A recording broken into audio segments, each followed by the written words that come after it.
Hello,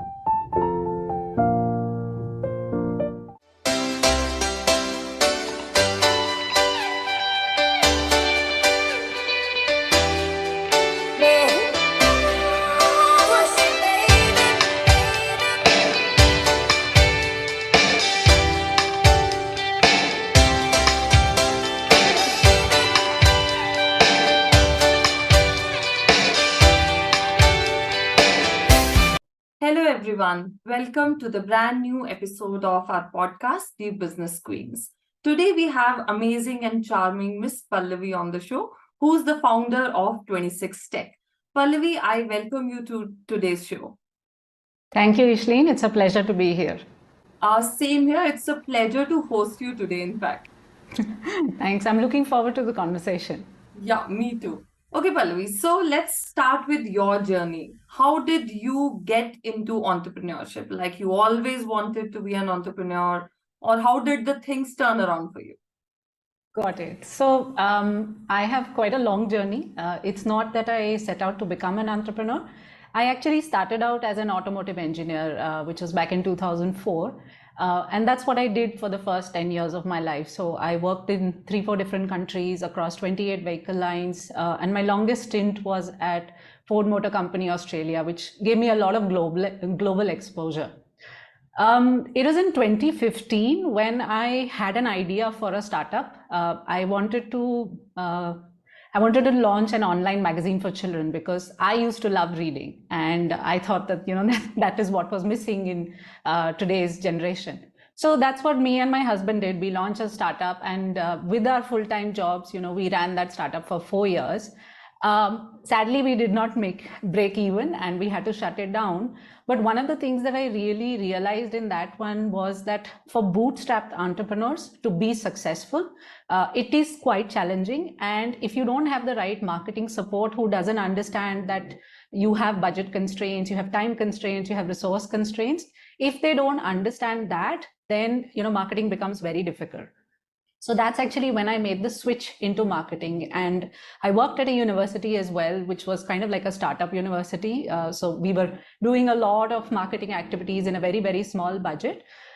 In 2020 is when I launched my company, 26 Tech. And the mission and what I want to do is I work with bootstrapped companies. The company size could be anything. It could be a solopreneur. It could be someone who has been, in the industry for 15, 20 years and now wants to look at digital marketing as a way to grow. So it could be anything. But the only criteria is that they have to be bootstrapped, because that is a journey that I understand. And that is a journey that I can really add value to. So that's how I became an entrepreneur. Wonderful. That's amazing, and I've always believed that few things are destined, and, sometimes you just fall into something. Like if I talk about myself, I never wanted to be a trainer. Being a trainer and a coach was never on my cards. But things somehow turned this way that I became a trainer, then a coach and entrepreneur. And I've been doing so many things together. So I could completely resonate with whatever you said. Right. That's good. So give us some more details about 26 Tech. Like what are the services that you provide and how do you actually help the bootstrap companies?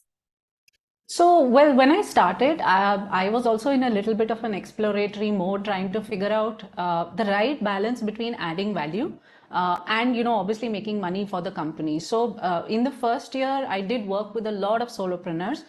And one of the common pain points is social media, that I have a social media presence, but I don't actually know how to effectively use that. So that is something that over time we have developed into one of our very core services, that, we look at your social media from a very strategic perspective, that what is it that you really want to achieve? Why are you there on social media? And we have lots of examples of where, we work with brands and we've kind of turned their strategy around of what they were posting before and what they're posting now in order to actually generate sales, which at the end of the day, let's face it, that's what entrepreneurs really need.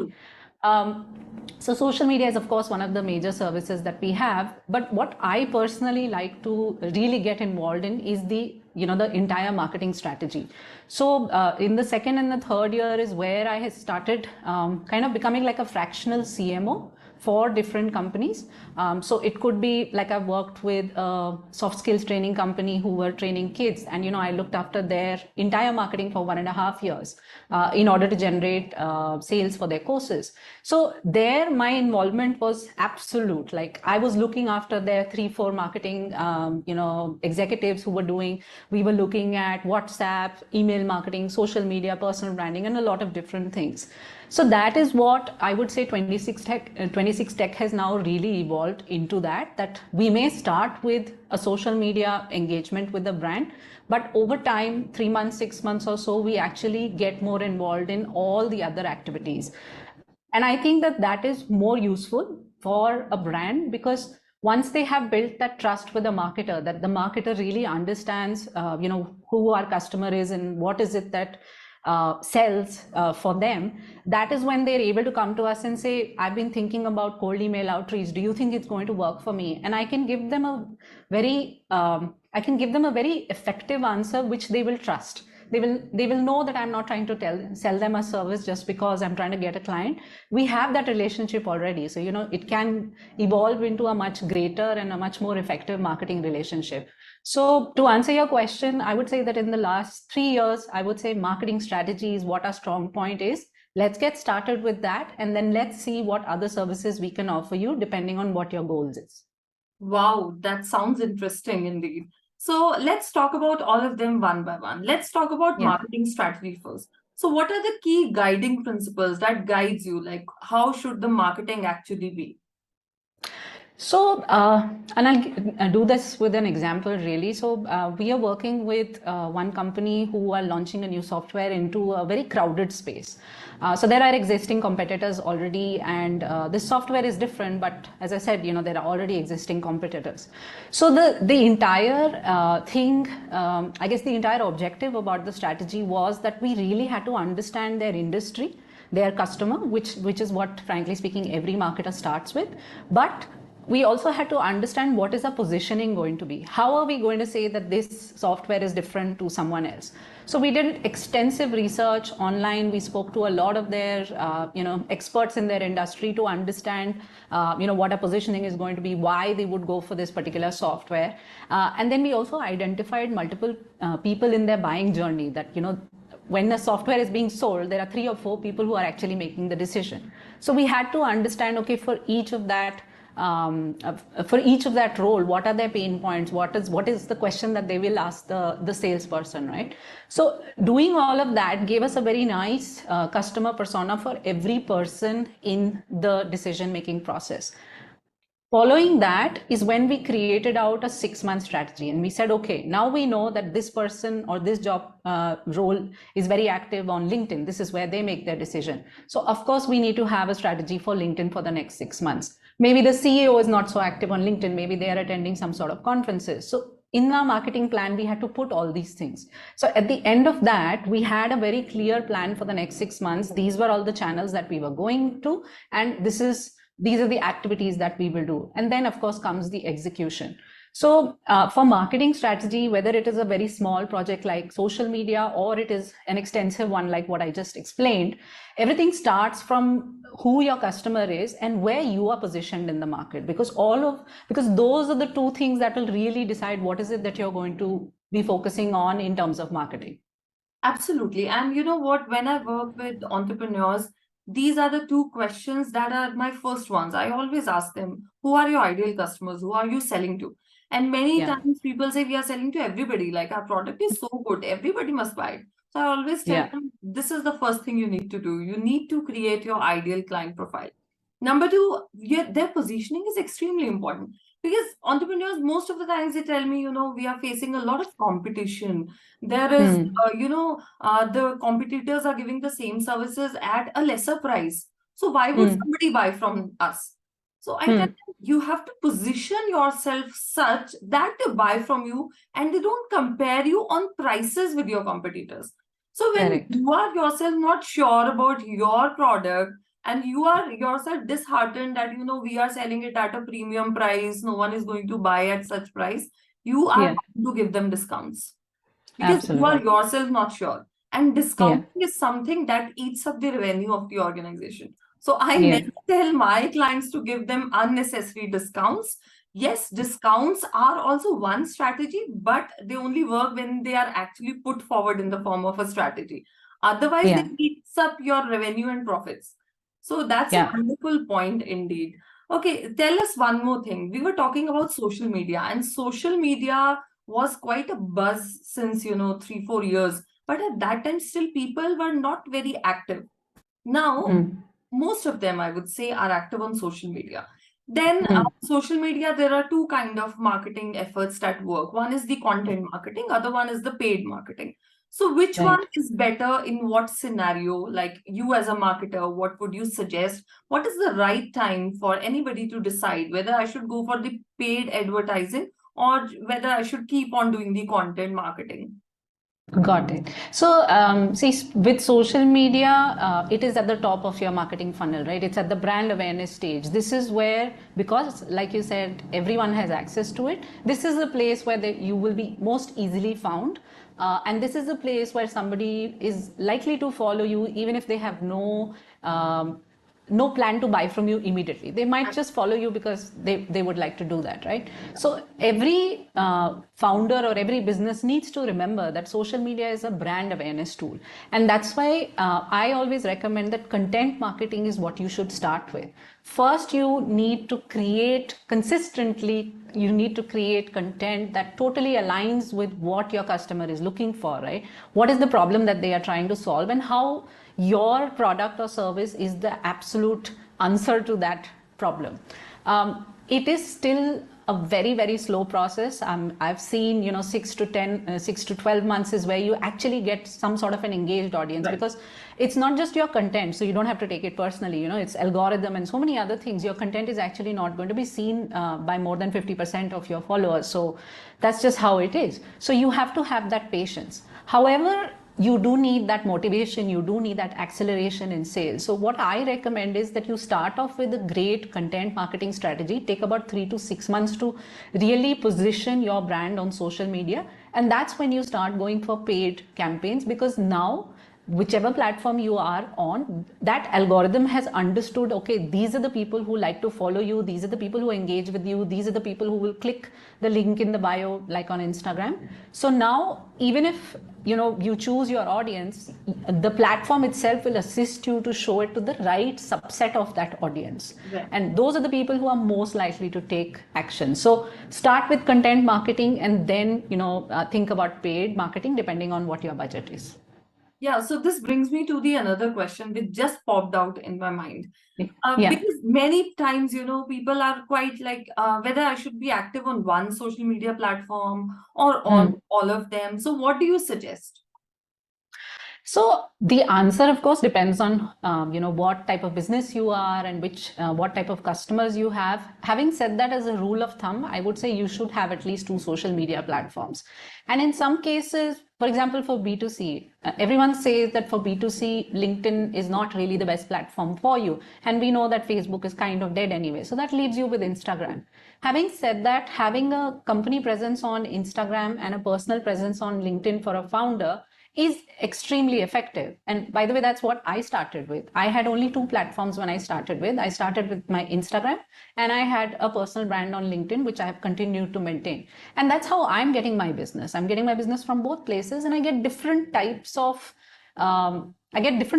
conversions. I get leads which have very different intent, when compared to LinkedIn and Instagram. So a 2 platform strategy is a good strategy.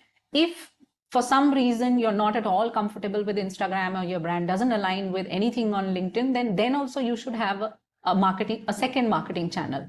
But definitely have 2 marketing channels in your kitty that you are working through. Yeah, and that's absolutely, I completely agree with this, that for your personal branding, LinkedIn is extremely important. Even Yeah. I was not very active on LinkedIn. I still remember, I think I joined LinkedIn 1.5 years back or something, but it was a slow process.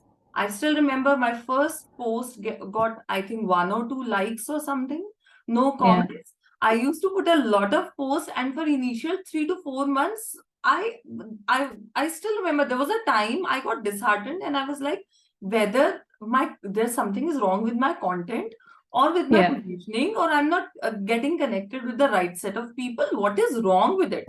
But Hmm. somehow gradually things started working on. And now Hmm. I get a lot of engagement on my LinkedIn post. In fact, I've started getting inbound leads as well.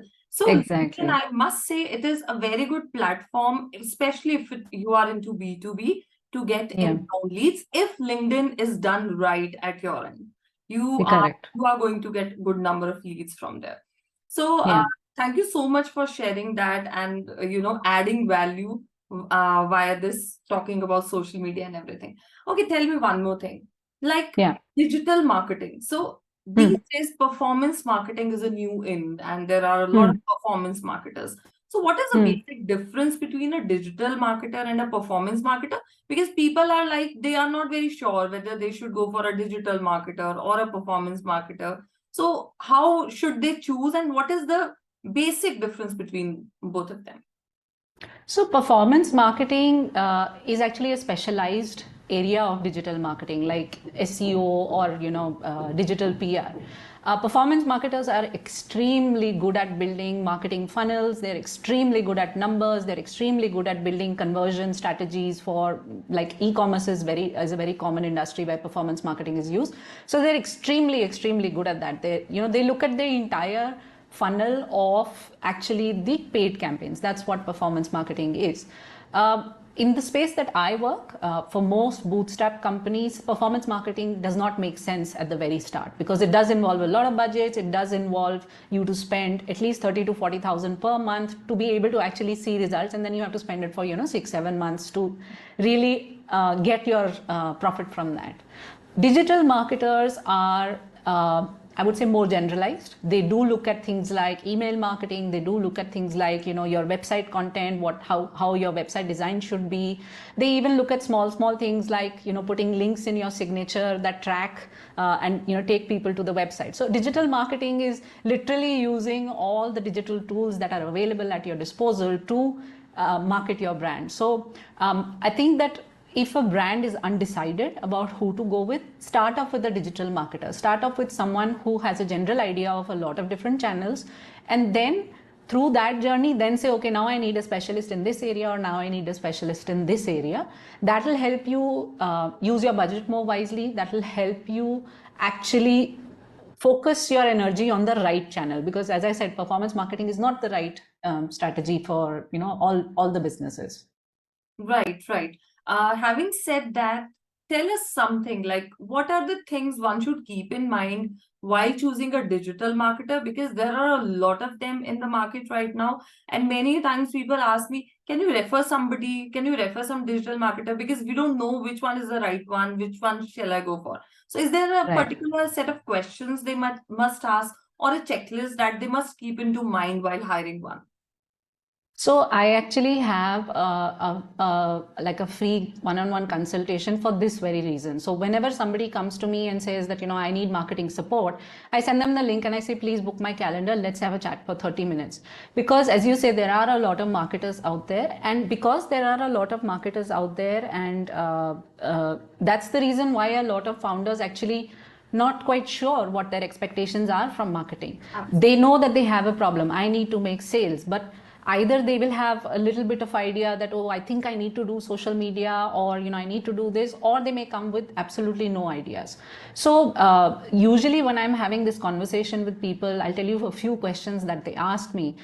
They do, of course, ask about expertise. What have you done in the past? And so I go through some of my case studies and show that, okay, businesses like you, here is what I have been able to do for them. I actually take them through my process. So for example, for social media, I have a particular process. I actually take them through that process, because I also want them to understand that what is it that they will need to help me with, how much of their involvement I need. And for solopreneurs and for very small businesses, it's a very crucial point. How much do they need to support the marketer so that the marketer is able to support them, right? So first, I think you really need to understand what is the working style of the marketer, because the credibility and all they will be able to demonstrate very clearly. But understand, what is their process, how will they work with you, what are the results that they will track, And you have to, as a founder, you need to be able to understand those results. Like if somebody's tracking website visits, what does it mean for my business? If I get 1,000 people visiting my website today, does that mean I'm going to get 2% of sales? I don't know. That the marketer has to explain to you, right? So you have to understand what KPIs are being tracked and what does it mean for your business. And then of course, finally, you do need to say that, okay, is there anything that you're not telling me? What happens if this strategy fails? Then what are you going to do? Because you're still going to charge me, but what is it that you're going to do to, improve it? Are you going to say that, okay, this is my scope of work, I'm not going to do any more, so if it fails, it fails? Or are you going to say that I have taken ownership of the entire project, if this fails, I'm going to do something else, but I'm not going to charge you extra? So I think those are the three things that really will help you decide the right marketer to work with. As I said, the credibility, what they've done, what results they produce, that every marketer is able to demonstrate very easily. But these are the three things which I feel that really make the difference in choosing the right marketer for your business. Yeah, I completely agree, and I've seen many people who are not aware of these things, that these are also there. So thank you so much for sharing that. I would also like to talk about something which is the core aspect of this podcast, because our primary audience are women entrepreneurs. So being working with women entrepreneurs since a lot of time, I've seen a lot of them grow. I've also seen a lot of them facing challenges. So what would you say about that? Like, what are the primary challenges that you feel that women entrepreneurs primarily face, which is not very common for their male counterparts? So what I have seen and what is really great is that a lot of women entrepreneurs actually start businesses that they are truly passionate about.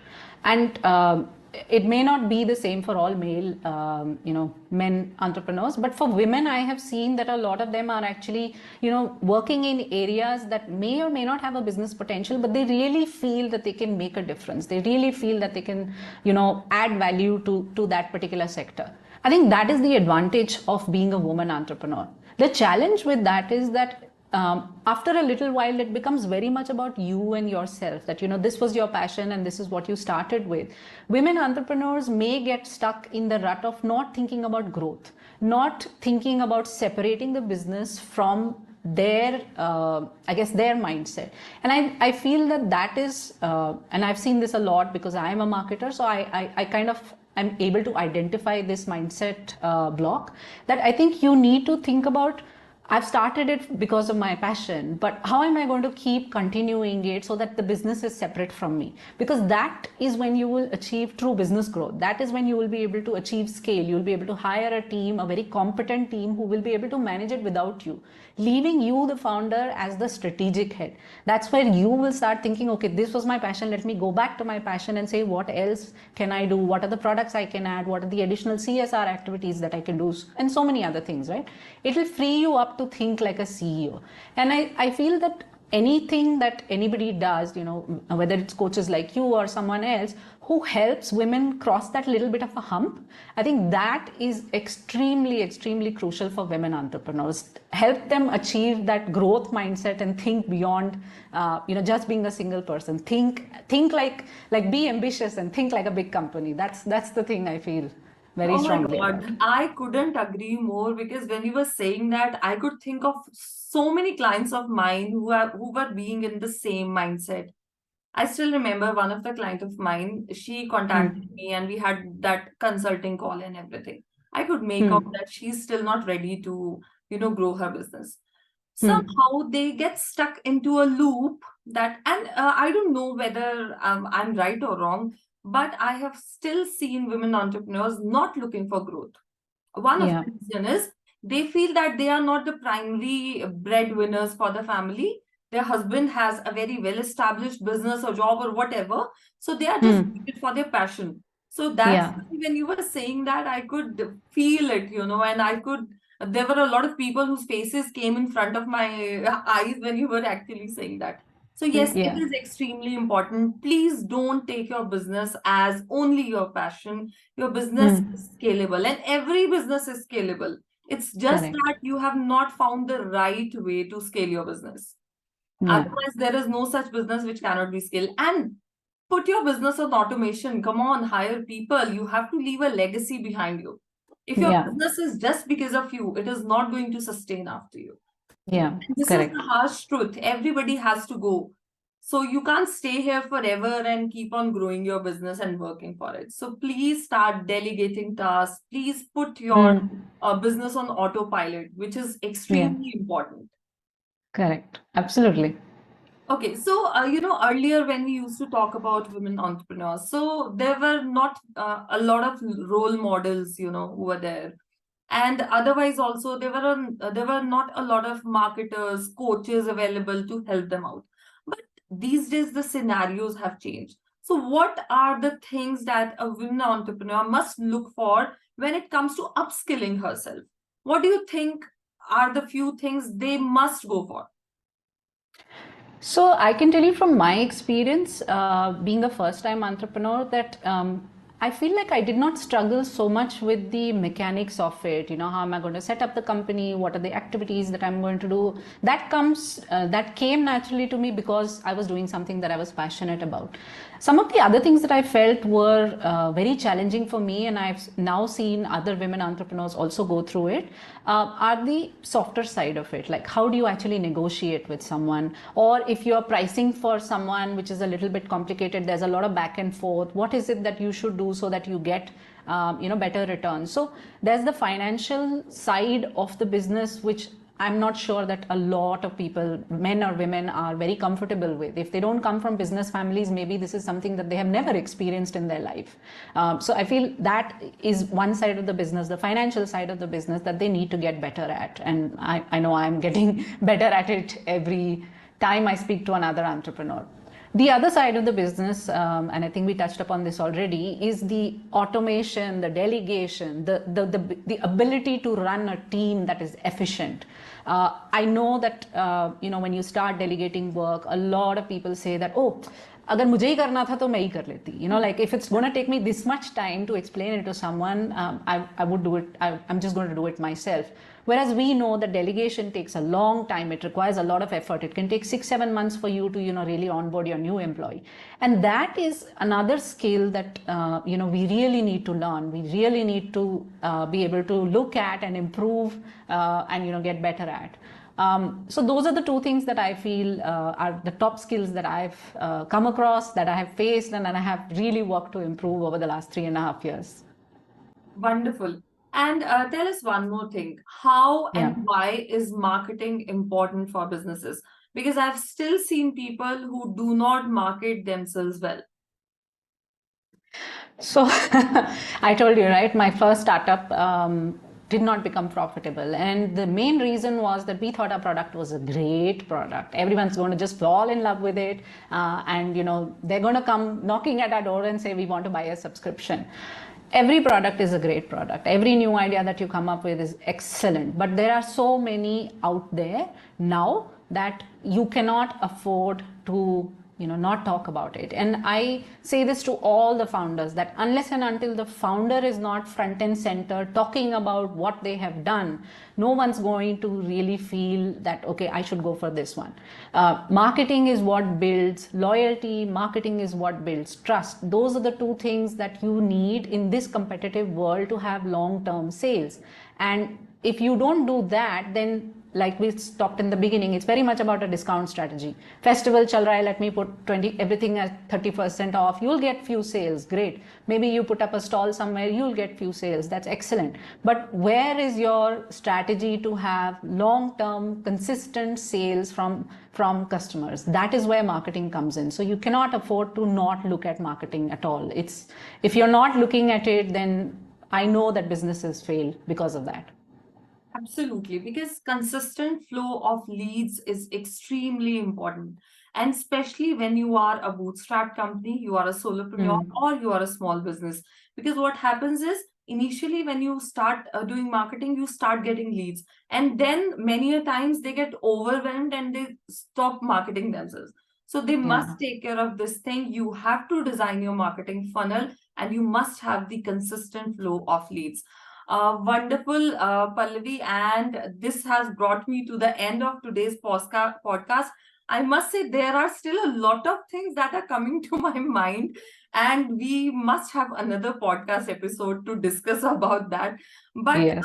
I would like to ask you one last question, because these days there is a lot of technology which is happening, then there is AI and everything. So how do you see marketing efforts clubbed with innovation, technology, and AI in the coming era? So, as a marketer, I've been asked this question. As a service provider, I've been asked this question that how does AI fit in with what you're doing?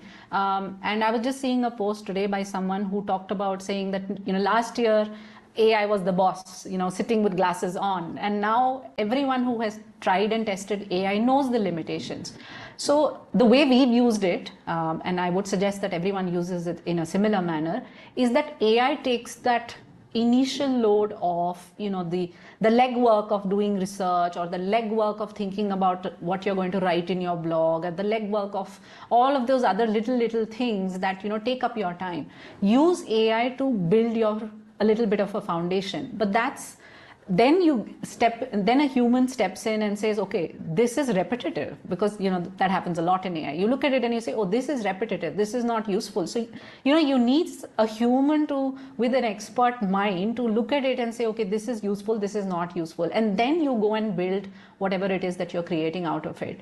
And no matter what technology comes tomorrow, no matter what new channel comes tomorrow, everything needs to be looked at it from that particular lens, that it supports you to a certain level, but it cannot replace an expert, it cannot replace someone who has experience in that area. You need to be able to talk to a human. And any technology, whether it's an automation tool or it's these kind of content creation tools, whatever it may be, nothing can replace a human. And I'm thankful for that, actually, because there are a lot of experts out there in a lot of different spheres, and I feel that their potential needs to be tapped consistently for us to see growth. Agree, completely agree. Okay, tell us one thing, because you are also one of our audience, like you are also a women entrepreneur. So Yes. any primary challenge that you face being a women entrepreneur, how did you overcome that?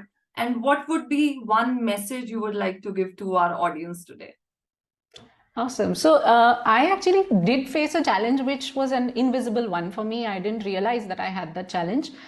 So early on in my first year, I actually was being coached in the Cherry Blair mentoring program.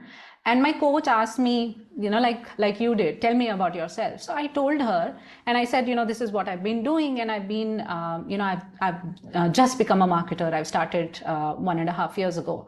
So she caught on to that word just. And she said, why do you say just?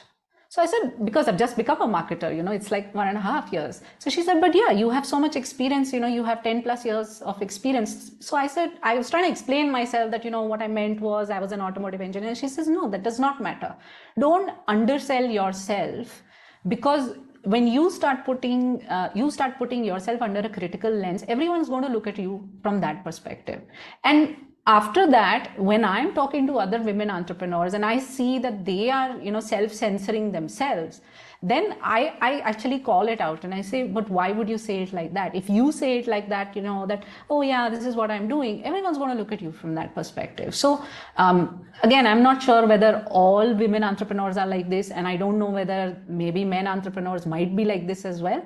But if you find yourself justifying what you're doing, just stop for a moment, ask a friend to listen to what you're saying, and then change your pitch. You have to have that confidence so that other people have that confidence in you. And I hope that is the message that people take away. That is the motivation that people take away from the conversation that we had today.